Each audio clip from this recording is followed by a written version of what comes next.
네, 여러분 드디어 악의 마음을 읽는 자들 마지막 12화 리뷰를 시작합니다. 제가 SNS에다가 올리기도 했는데요. 이 드라마가 끝나면서 저는 진짜 퇴직을 하는 것 같은 심정이었다 이런 글을 썼는데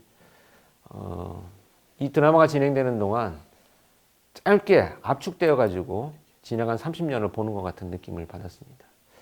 자, 그런 심정으로 12화를 시작해 보도록 하겠습니다.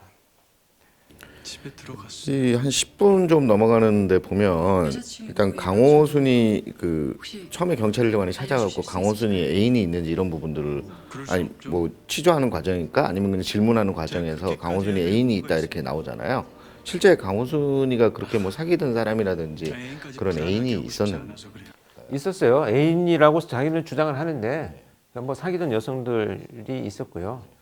좀 성적으로 문란한 자입니다. 여기 보면 이제 경락 마사지 하는 게 쭉 나오잖아요. 이 사업 실패하고 나서 뭐 여러 차례 이것저것을 전전하다가 실제 이 경락 마사지를 한동안 운영하기도 했었어요. 그래서 체포될 당시에도 그랬었고. 그렇게 하다 보니까 이제 고급 승용차를 갖고 있는 걸로 나오잖아요. 상당한 재력이 있는 걸로 나오는데 이게 재력의 표현입니까? 아니면 범죄를 아까 저희가 지난 편에 얘기했던 호위동승의 좀 그런 도구로 산 걸로 봐야 되나요? 그러니까 이건 뭐 범행을 저지르려고 미리 구입했는지는 사실 불분명하고요. 중요한 것은 자기 어머니 명의로 되어 있었던 차인데 일단 조금 이런 뭐랄까 허세. 이거 사업 실패하고 뭐 돈이 없고 그래도 뭐 큰 차, 뭐 좋은 차 이런 걸 타고 다니는 약간의 그 본인이 갖고 있는 그 오만함, 허세 이런 것이 이 본질이다 이렇게 봅니다. 여기도 보시면 여러분들 지금 이 사건 내용들이 뭐 다 아니시기 때문에 좀 생략을 하고요. 사건을 이렇게 그 쭉 붙여놓고 이렇게 그 분석을 하잖아요. 저거는 이 장면에도 보시면 이렇게 다 사진들을 붙여놓고 하는데 실제로 그 수사본부에 가면 큰 이런 이 도표 같은 것으로 그냥 벽에다 이렇게 수사본부 옆에 붙여놓고 어떻게 하냐면 이렇게 수사한 내용들을 메모를 해놓기도 하고요. 다양한 방식으로 전 수사요원이 회의가 소집돼서 들어오면 지금 어떤 수사가 전개되어 있고 내가 지금 추적하고 있는 것은 어디로 가야 되고 내가 탐문할 지역은 어디고 이런 것을 계속 상기시켜서 반복해서 볼 수 있게 이렇게 되어 있습니다. 그래서 분석팀 사무실에도 저렇게 분석을 따로 하긴 하지만 수사본부에도 그 결과들이 이렇게 붙여져 있습니다. 일단 지금 어쨌든 강호순이가 점점 이제 수사망이 좀 좁혀져 가는 과정이었잖아요. 그래서 그 강호순이에 대한 이제 뭐 조회를 좀 해봤을 거 아닙니까? 신원에 대한 조회를 해서 근데 뭐 장모라든지 아내가 화재 사고로 사망을 하고 보험금을 뭐 수령하고 이런 부분들이 나왔는데 그것도 실제로 있었던 일이고 보험금을 상당한 금액을 수령한 걸로 알고 있는데 그것도 사실인 거죠. 그렇죠. 결국은 뭐 마지막에 재판이 진행되는 과정에서도 부인을 하다가 나중에 자백을 했던 사건이 그 전초와 장모를 살해한 사건인데요. 그 보험금으로 4억이 넘는 돈을 받았죠. 그래서 사실 그 당시에 뭐 범행을 저지를 뭐 동기가 있느냐 이런 얘기가 있었는데 이런 지하에 묵살됐죠. 왜냐하면 돈이 있다고 뭐 범행을 안 저지르고 돈이 없다고 저지르고 이런 문제는 아니다. 그래서 이 수사 방향이 설정되고 용의자가 압축돼서 선정이 되면 그런 조건들을 따지고 수사하면 안 된다. 이런 것이 이제 정리가 됐죠. 돈에 굉장히 집착을 하는 범인이고요. 성적인 문제가 굉장히 많습니다. 그리고 뭐 성폭력으로 수감된 경력도 있고 절도 뭐 이런 범죄들. 그러니까 강호순이가 여러분 굉장히 뭐 대단한 연쇄살인범이다 이렇게 생각하고 뭐 그가 가진 재력 뭐 호감형 얼굴 뭐 언변 이런 거요 다 허황된 얘기입니다. 여러분들 그냥 교묘하게 선한 사람을 괴롭히고 살해하는 그런 비열한 자이다 이렇게 보시면 되죠. 경찰 조사를 받기 전에 자기 차량에다가 실제 불을 내는 게 나오잖아요. 증거를 은닉하려고. 이 부분에 대한 것도 결국은 실제로 있었던 일인 거죠. 그렇죠. 그래서 이제 경찰이 이제 본격적으로 수사를 하는데 여러분 여기에서 자, 용의점이 있다고 해서 무작정 데리고 와서 체포를 하거나 긴급 체포를 했을 때 영장이 발부가 안 되면 다시 동일한 방법으로 동일한 죄명으로 체포하기가 어렵습니다. 불가능하죠. 그래서 체포를 함부로 하지 않습니다.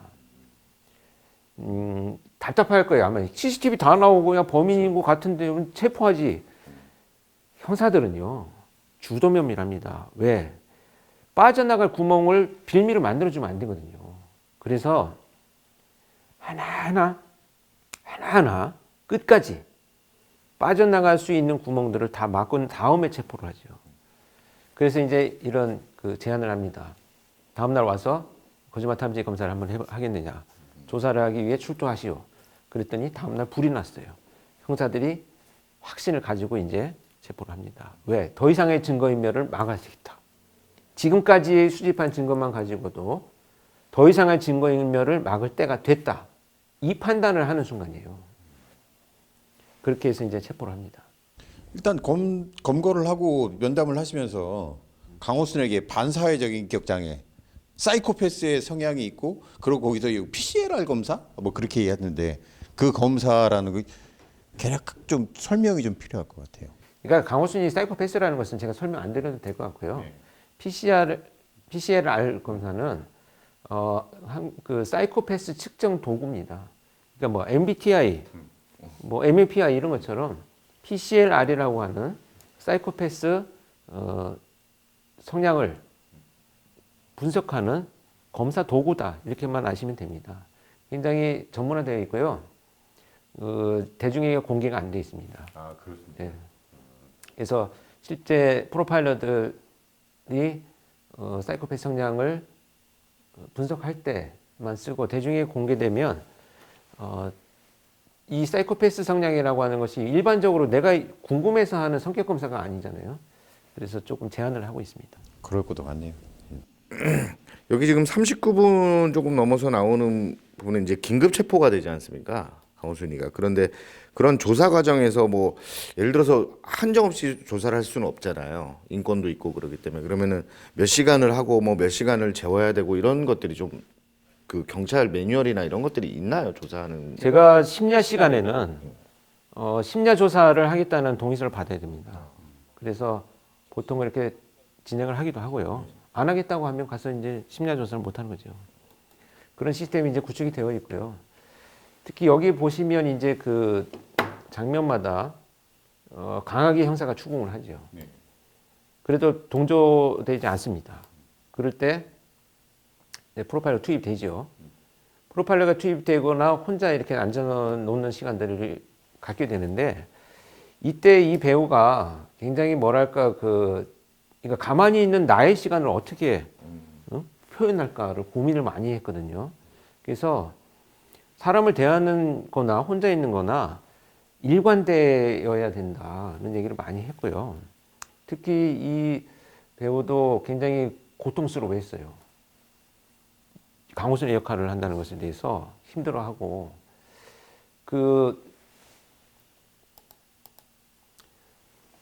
특히 이제 제가 언론에서 여러 번 얘기했던 뭐 물떠오라는 얘기, 뭐 그 주머니에서 손을 빼지 않았던 얘기 이런 것들은 이제 팩트니까 그것을 중간에 넣어서 해보십시오 했더니 그 의미를 금방금방 이해를 하더라고요. 그래서 배우가 굉장히 깊이 고민하고 깊이 고뇌를 많이 했구나 이런 것을 느끼는 장면들입니다. 저런 상황도 혼자 놔두고는 밖에서 계속 관찰을 하고 계신 겁니까? 네, 단체를 하고 있고 사실은 혼자 내버려두지를 않아요. 자연히 이제 여기 막내 형사가 옆에 앉아 있거나 그렇게 아직 단독으로 혼자 놔두지는 않습니다. 그게 또 자해나 이런 걸 할 수 있으니까 그렇긴 하겠네요.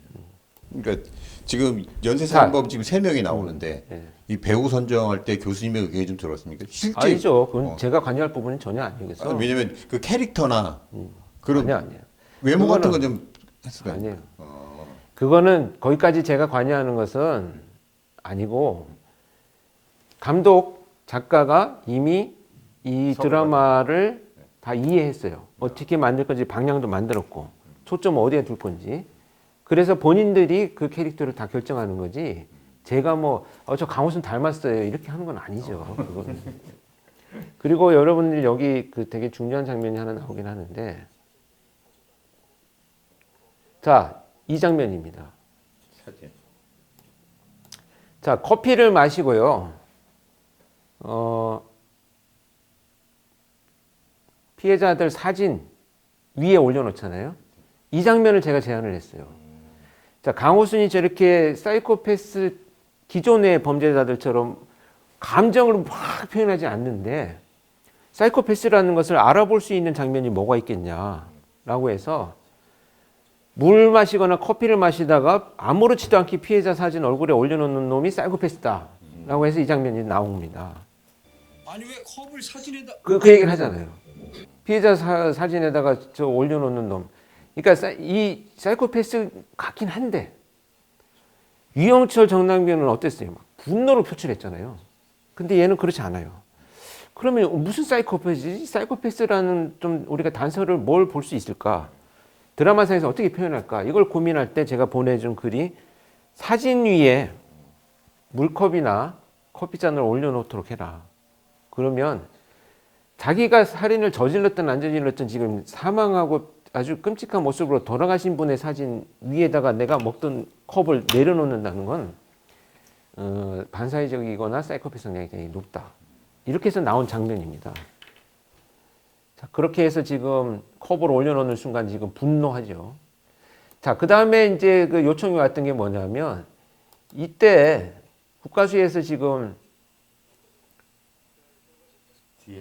DNA가 분석할 때 여기 이 장면에 보면 짧게 지나갔잖아요. 저걸 뿌릴 때 그 화학약품하고 저 이 장면이죠. 파랗게 지금 변하잖아요. 보신 분 계실 거예요. 빨리 지나갑니다만 빨간색, 그러니까 용액을 떨어뜨리는데 빨간색에다가 좀 이따 파란색으로 변하거든요. 이 혈흔 반응, 인열 반응을 보는 건데 이때 이제 자신감을 가져야 됩니다. 그래서 그 색깔이 어떻게 변하는지를 질문을 해서 이렇게 인열 반응을 먼저 본다. 그러니까 사람의 피인지 동물의 피인지를 봐야 일단 될 거 아니냐. 근데 사람의 피라면 자기 피일 수도 있고 누구 피일 수도 있잖아요. 그때 사람의 피라고 판단이 되면 즉시 DNA를 시작을 하죠. 그렇게 해서 나온 장면, 두 번째 장면입니다. 그 다음에 이제 그 DNA가 나오고 나서부터는 이제 활기차지죠. 자, 저때 이제 한꺼번에 허물어지는 게 아니고요. 이때 허물어질 때가 뭐냐면 이 자기가 갖고 있는 지금 문제들을 이미 알고 있구나. 더 이상 버틸 수 없구나라는 순간을 아는 거예요.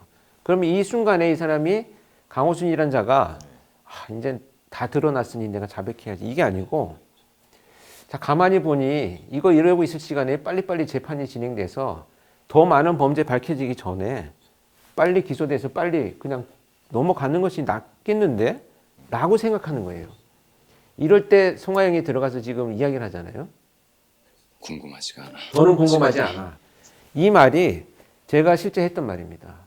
나는 더 이상 너 면담하면서 이렇게 뭐 궁금해서 물어보는 거 아니야. 이 말을 이렇게 표현을 한 거죠. 특히 강호순 면담 때도 그랬지만 제가 페이퍼로 이 대본이 왔을 때 하나하나 그때 제 얼굴 표정, 심정, 그때 강호순은 어떤 표정을 하고 손은 어떻게 하고 있었다. 이것까지 일일이 기록을 해서 이렇게 보내줬었어요. 근데 그거를 이제 아주 자연스럽게 이렇게 다 소화를 해냈죠. 근데 이 화장실 장면이 왜 나오냐면 결국은 화장실에 데리고 다니던 이 막내 형사, 이 남일령 형사라고 나오잖아요. 이 형사처럼 막내 형사가 맨날 화장실 데리고 다니다 보니까 그 형사한테 이제 말을 하기 시작을 합니다.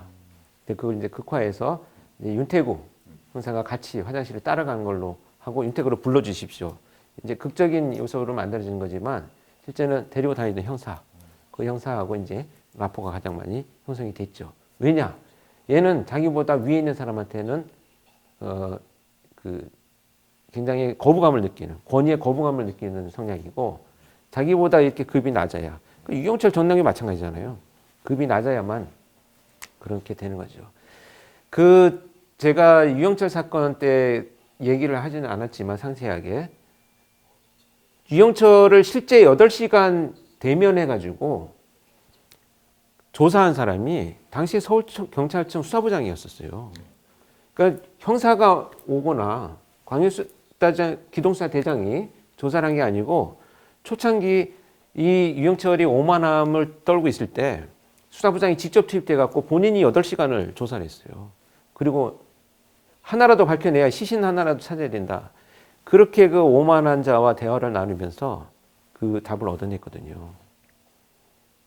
그분이 이제 경찰청에 저를 발령낸 김용하 국장이란 분이에요.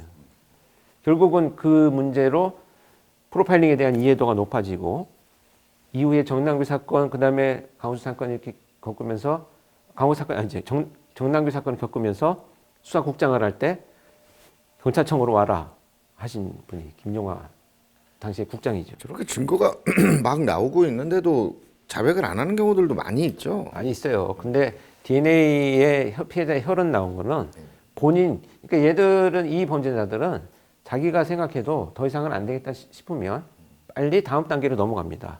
그때 이런 동정표를 얻으려고 그래요. 굉장히 쓸쓸한 척하고 말이죠. 응?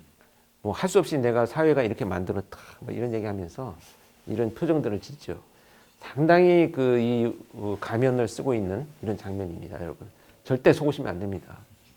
아주 그러신 분이 안 계시겠지만 철학적인 낭만적인 얘기를 하는데 그렇지 않습니다. 그냥 가면입니다. 자, 그렇게 해서 이제 마무리가 되고요. 이게 지금 이제 거의 마지막 장면쯤 돼서 그 일기 프로파일러 범죄 행동 분석관이라고 해가지고 이제 임명식을 갖지 않습니까?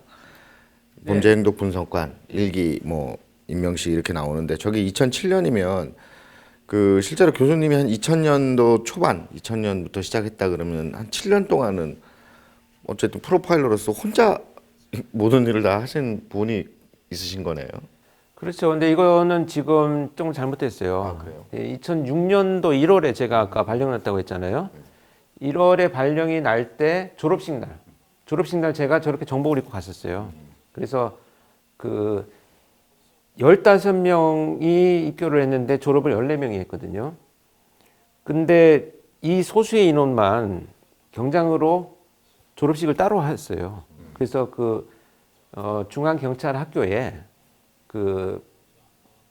다른 어떤 강당에서 보통 이제 수많은 경찰이 서서 임관식을 하는데 따로 공간을 만들어 가지고 이렇게 이제 임관식을 하면서 제가 후배 몇 명 계급장도 달아주고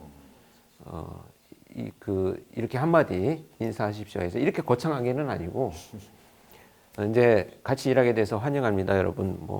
이렇게 얘기를 마치고 끝나고 졸업식이 끝나고 나서 회식을 한 판 했죠. 근데 결국은 12부까지 거의 마지막이 되는데 드라마 제목같이 악의 마음을 읽는 자들 그렇게 돼 있잖아요, 프로파일러가. 근데 악의 마음을 읽는 자들 포함한 사람의 마음도 어루만지려면 뭐가 필요할까요? 결국은 공감이죠. 이해가 아니고 공감이 필요하다 이렇게 생각합니다. 우리가 악의 마음을 읽는 자들이라는 표현을 제가 한 이유가 있습니다. 악의 마음을 읽는 자가 아니에요. 악의 마음을 읽는 자들이 우리들입니다. 물론 프로파일러가 현장에 투입돼서 악의 마음을 읽기도 하지만 사실 악의 마음은 우리 모두가 다 같이 대응하는 어떤 이 적입니다. 다시 말씀드리면 이 드라마는 악의 마음을 읽는 자들이 얼마나 같이 고군분투해왔고 지금에 이르기까지 얼마나 많은 시간 동안에 그 끈을 놓지 않았는가를 말씀드리고 싶은 거지. 이 자들, 그러니까 범죄자들뿐만 아니라 이 프로파일러로 나오는 송하영, 구경수, 형사들 그걸 통해서 투영된 제가 마치 거룩한 어떤 이 국가관이 투철한 사람이어서 여기까지 온 것이 아니고요. 중요한 것은 그들이 함께하면서 끝까지 끈을 놓지 않았기 때문에 지금까지 이어지고 있다라고 하는 것. 이것을 알려드리고 싶었습니다.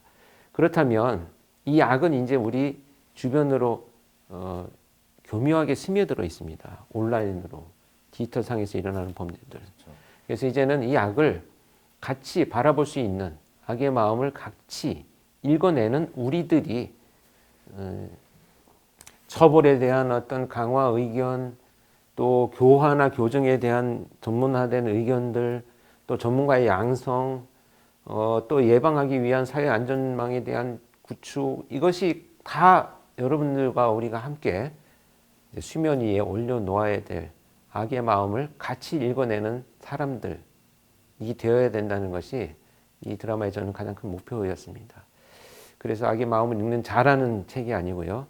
악의 마음을 읽는 자들로 쓴 책이 여러분들 곁에 우리가 같이 악의 마음을 읽어내야 한다는 의미로 받아들여졌으면 좋겠습니다. 자, 이렇게 정말 퇴직을 한 것처럼 이제 드라마는 끝났습니다. 아직도 여운이 많이 남아있기는 한데요. 여러분들 리뷰를 하면서 자꾸 사건 얘기를 제가 하게 되고 드라마의 뒷얘기들을 다 못하는 것은 이제 저작권이나 이런 한계들도 있다는 것을 좀 이해를 해주시고요. 함께했던 한 시절을 함께했던 배우님들 또 리뷰하느라고 몇 번씩 같이 또 영상을 보면서 고민했던 두 분 원장님들 모두 감사드립니다. 그동안 여러분들이 사랑해 주신 악의 마음을 읽는 자들 리뷰를 마치겠습니다. 마지막 인사를 같이 하시죠. 네. 저 어쨌든 뭐 이게 중간에 그 올림픽 때문에 또 한동안 좀 결방이 됐었잖아요. 그래서 막 그 댓글들 보면은 굉장히 사람들이 궁금해하고 관심을 많이 가져줘서 저희가 늘 이렇게 우리 권 교수님 옆에 있으면서 저도 괜히 우쭐해지고 뿌듯해지기도 하고 상당히 지금 뭐 끝나서 지금은 이제 끝난 시점이지만 끝나서 좀 아쉽기도 하고 그렇습니다. 어쨌든 그동안 많은 사람들이 노력해서 아주 흉악범들 아니면 정말 사회에서 퇴출돼야 되는 그런 비열한 범죄자들 이렇게 잡느라고 고생하시는 또 경찰관 분들 또 프로파일러 분들 기타 과학수사 요원들 뭐 굉장히 노고가 많으셨다고 뭐 칭찬해드리고 싶고요. 어쨌든 저도 이 악의 마음을 읽는 자들 이 리뷰하고 보는 동안 뭐 어떤 한 부분에 있어서는 분노도 생기고 또 때에 따라서는 참 안쓰러운 마음도 생기고 이랬는데 어쨌든 굉장히 재밌게 본 드라마고 또 우리 권 교수님하고 이렇게 같이 리뷰할 수 있어서 아주 즐거웠습니다. 여러분 뭐 저희 유튜브 방송 보시고 또 궁금하신 내용들이 있으시면 댓글 달아주시면 저희 교수님이 좀 읽어보시고 또 뭐 답변해 드릴 건 답변해 드리고 아니면 또 그걸 기회로 또 다른 또 저희가 뭐 프로그램도 하나 만들어 볼 수 있는 영상도 만들어 볼 수 있는 기회가 됐으면 합니다. 감사합니다. 범죄를 제압하는 드라마 설정에서 많은 시청자분들이 공감을 하셨고 그 과정 속에서 수사관이나 그 프로파일러들의 고민도 같이 공감을 하셨고 이 드라마는 결국은 교수님 말씀하신 대로 공감에 공감을 더하는 드라마였던 것 같고 저희도 그런 부분에 대한 리뷰를 한 것 같습니다. 앞으로 모든 사회가 좀 더 공감이 많아지는 공감대가 형성이 되는 그런 계기가 됐으면 좋겠습니다. 네, 여러분 마치겠습니다. 감사합니다.